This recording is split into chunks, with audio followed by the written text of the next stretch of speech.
mencintai diri sendiri harus sangat ditegaskan terlebih dahulu. Tentu kalau saya ditanya semacam ini, itu tidak berarti lalu mencintai diri itu sama dengan yang dimaksud dengan mencintai seperti yang sekarang ada di dalam media sosial ya.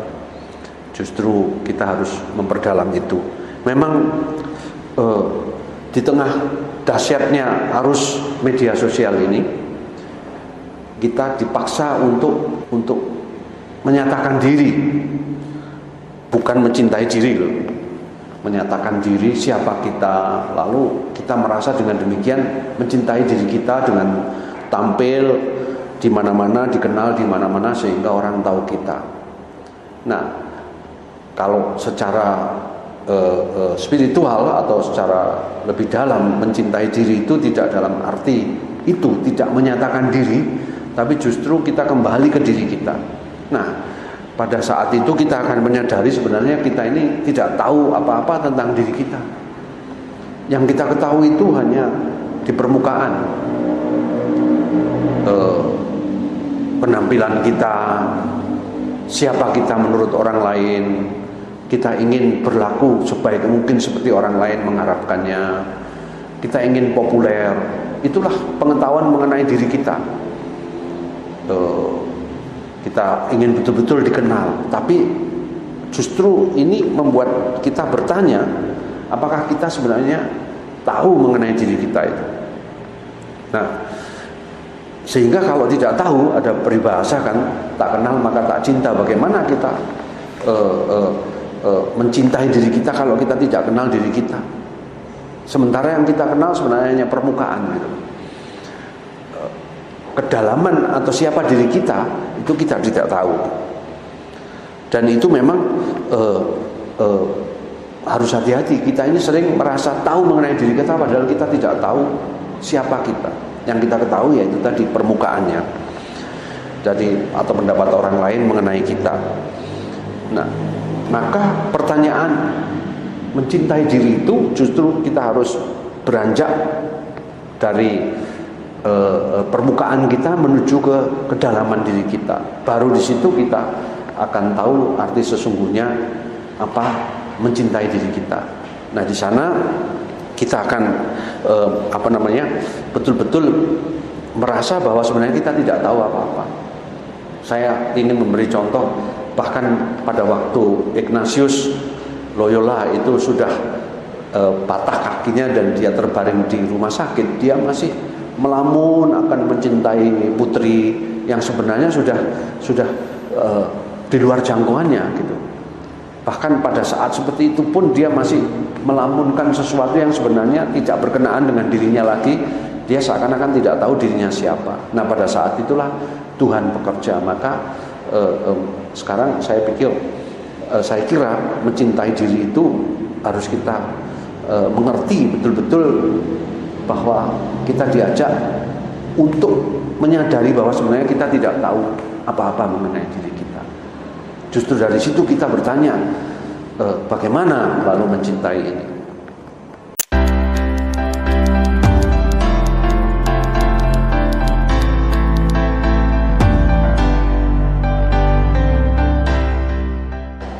Nah, itu saya kira ada hubungannya dengan apa yang saya katakan pada awal. Narsis itu mengagumi diri kita. Dia seorang narsis itu ceritanya kan berkaca, terus dia tahu dia kagum gitu. Nah, itu sekali lagi adalah karena hanya permukaan yang kita lihat.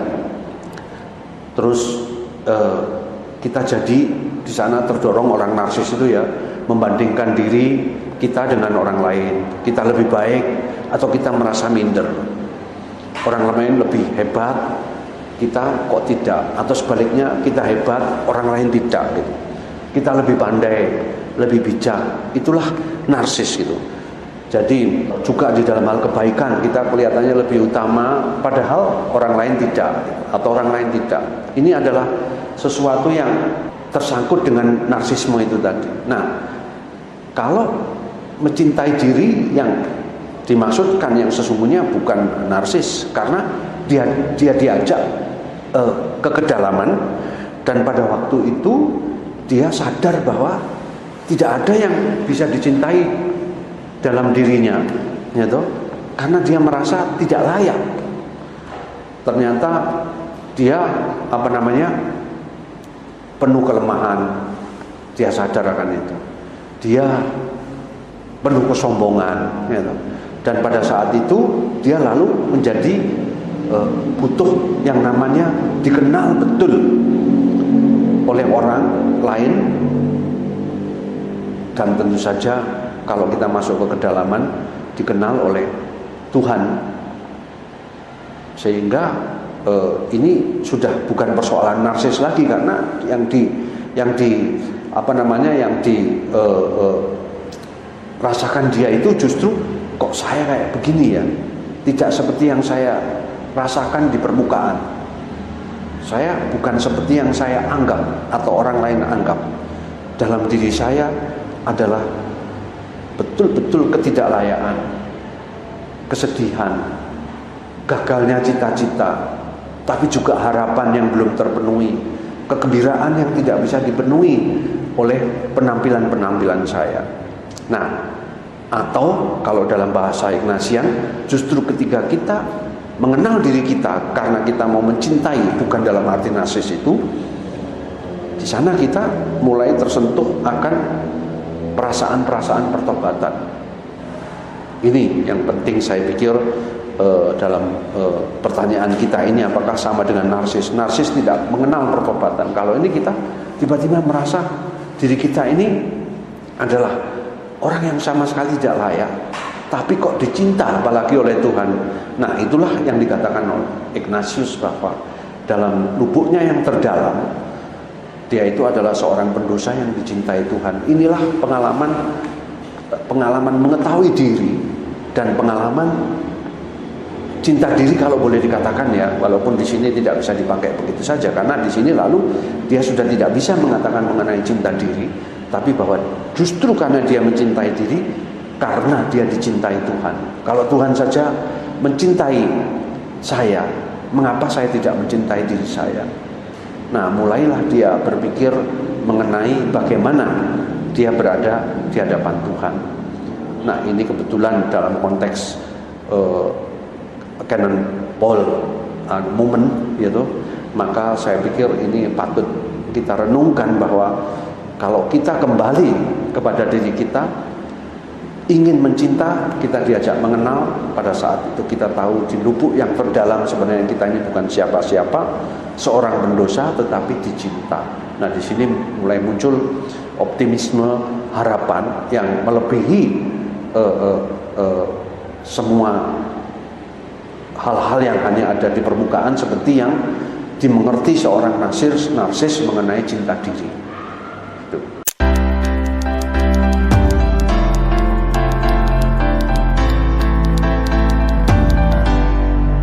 Nah, kalau kita sudah tidak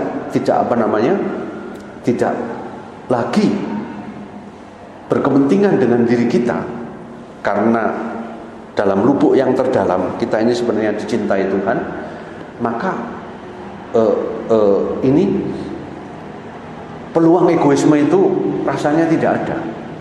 Kita hanya merasa aman dalam naungan Tuhan, merasa dalam bimbingan Tuhan, sehingga cinta diri yang sesungguhnya itu pasti tidak akan berarti egoisme sejauh di sana kita merasa bahwa kita ini sebenarnya bukan siapa-siapa seperti yang kita kira, tetapi dicintai Tuhan.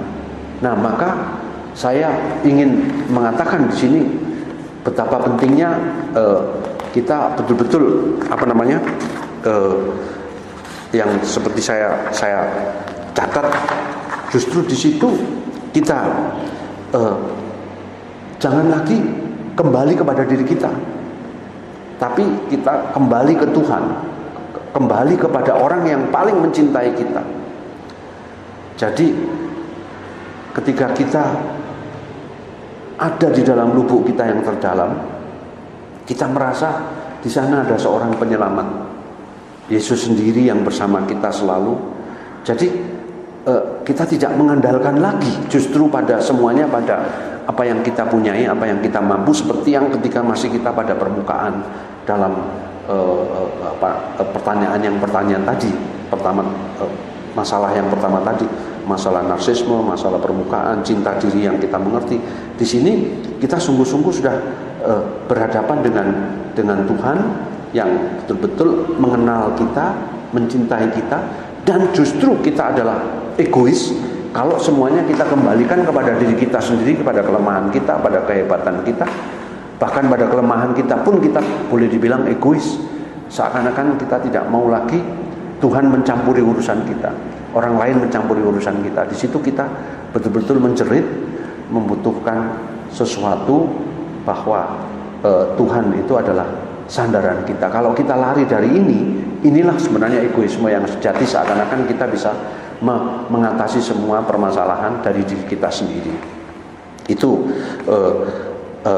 jadi di sana yang ingin saya tekankan, bahwa pertobatan itu pasti akan membuat kita tidak bisa lagi egoistis, tetapi juga tergoda untuk egoistis kalau semuanya kita kembalikan lagi kepada semua usaha-usaha kita.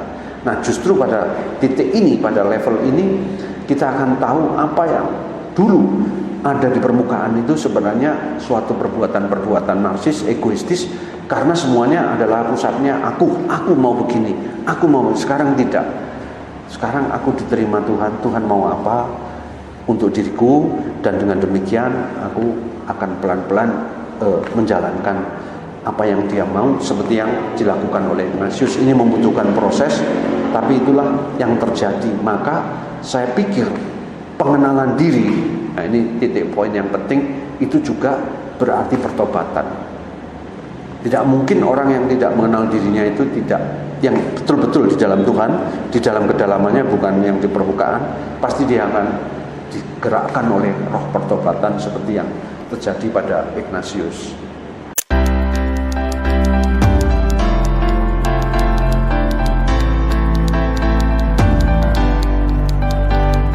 Ya, sekarang kita kan sudah keluar dari pengertian mencintai diri itu bukan lagi mencinta yang egoistis, ya kan?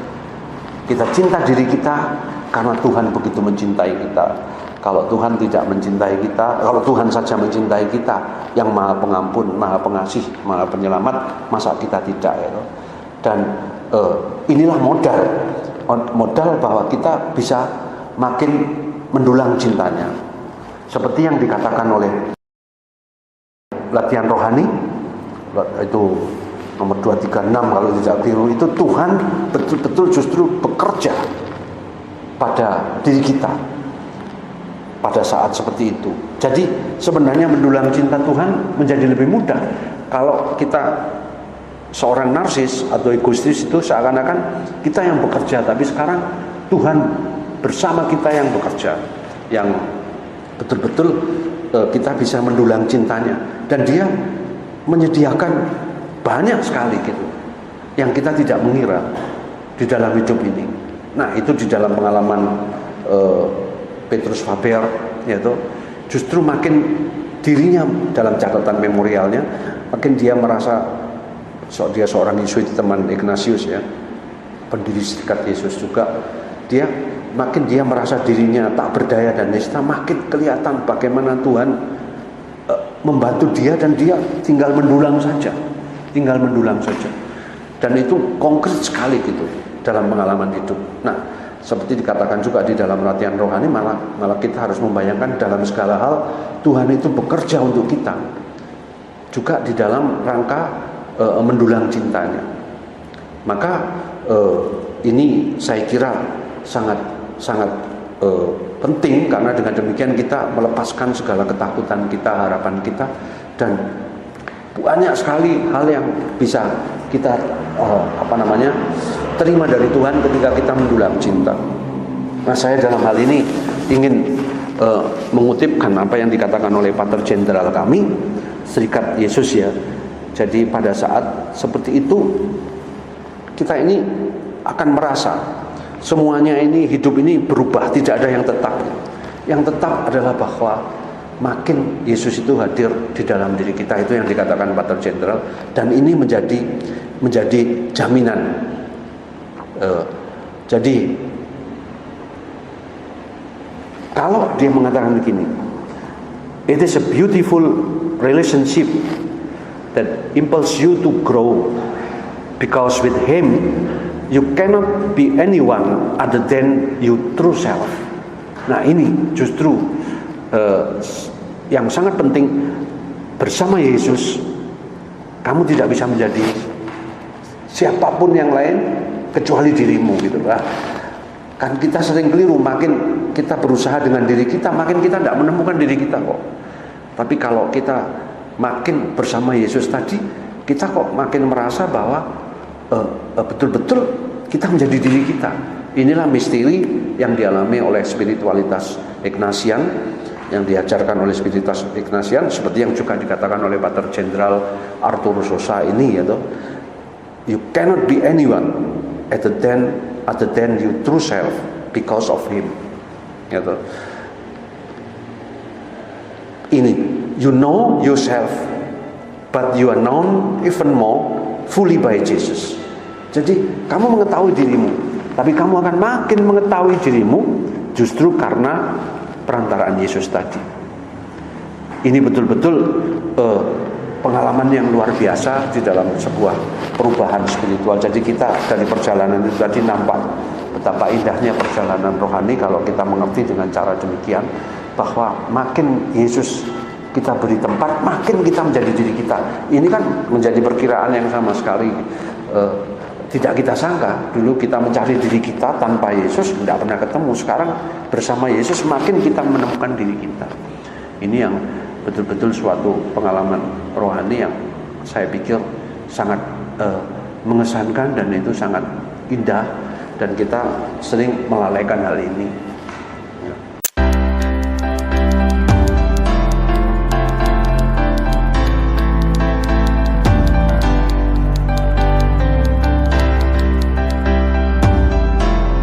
Dalam hal ini kita harus berterima kasih kepada Romo Sardi.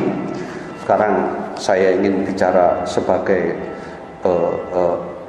orang yang bertanggung jawab atas bersama-sama teman-teman dari yang namanya PWPN, sekarang dulu Kerasulan Doa, jaringan doa Bapak Suci sedunia yang selalu menerbitkannya setiap tahun. Dan di sini ada di samping doa-doa yang kami buat, kami terjemahkan, ada latihan rohani yang dibuat oleh Romo Sardi. Nah, dengan langkah per langkah kita akan dibimbing dengan sederhana oleh buku ini untuk mendulang cinta itu tadi. Misalnya dalam, nanti Romo Sardi akan jauh lebih bisa menerangkan, tapi saya sungguh-sungguh ingin mengenalkan buku ini pada Anda semua yang mendengarkan itu. Pada langkah pertama, luapan cinta Tuhan, kita diajak untuk merasakannya dengan teks kitab suci, dengan riwayat Ignatius. Lalu kita diajak untuk bertanya, mengingat, lalu membuat catatan. Pertama-tama itu. Lalu kita dijaga seperti biji matanya, langkah apa saja yang kita rasakan. Di situ ada semua ditulis, merawat hidup dan cinta Tuhan di dalam diri kita. Ini cara-cara kita, anugerah-anugerah pribadi. Ini menarik saya apa yang sungguh dikatakan oleh Romo Sardi di sini. Kita setelah merenungkan Injil Matius, bertanya pada para murid, siapakah kita? Mengingat, memahami serta merasakan kembali satu anugerah khusus saja yang kusyukuri dan membuatku bangga dan bahagia. Mengenal diri itu harus menimbulkan kebanggaan dan kebahagiaan, tapi dalam Tuhan, bukan kesombongan ya. Maka kita diajak untuk merenungkan. Maka cara memakainya ini walaupun bisa agak dikebut, tetapi saya menganjurkan seperti yang diinginkan Romo Sardi, dipakai selama 1 bulan untuk direnung-renungkan. Bagaimana kita lupa menyadari satu anugerah khusus, entah sederhana apapun, sebagai penulis, sebagai penjahit, sebagai apa, itu saya bisa menulis belum tentu bisa menjahit. Kadang-kadang saya mesti ke Mas Joko untuk dondom apa yang sobek atau memasang kancing ya. Ini harus kita sadari kadang-kadang betapa pentingnya mensyukuri itu tadi ya. Terus misalnya itu membuat aku makin bahagia dan makin kreatif. Anugerah itu akan membuat aku makin bahagia dan makin kreatif. Nah, banyak hal yang dikemukakan di sini, latihan-latihan rohani berdasarkan buku latihan rohani Santo Ignatius yang diolah oleh Romo Sakti yang memang ahlinya, dan saya berterima kasih dengan demikian Romo Sakti bisa membimbing PPPN, kerasulan doa dan pesertanya, tetapi juga para pembaca untuk betul-betul misalnya pada langkah ke-9 itu membenamkan diri dalam anugerah cinta Tuhan. Jadi banyak sekali yang bisa membuat kita ini. Maka saya sangat menganjurkan memakai buku Romo Sakti ini, dan dengan demikian memakai buku kami ini. Ada doa-doa yang juga mungkin menarik buat Anda. Lebih-lebih di tengah kita kembali ke konteks didangkalkan oleh kebingungan oleh media sosial. Jangan dikira media sosial hanya menjanjikan kebahagiaan buat kita, tapi juga kebingungan sampai kita bertanya siapa kita. Lebih-lebih juga karena pandemi ini sungguh-sungguh akan membuat kita bersyukur karena begitu banyak anugerah diri yang kita tidak kita ketahui karena kita hidup di permukaan terus. Begitu kita masuk ke kedalaman, kita mengenal cinta Tuhan dan semuanya, kita betul-betul merasa bagaimana cinta Tuhan itu tinggal kita dulang sebenarnya. Asal kita mau menempuh langkah per langkah, antara lain dengan apa yang dituntunkan oleh Romo Sakti di dalam buku ini.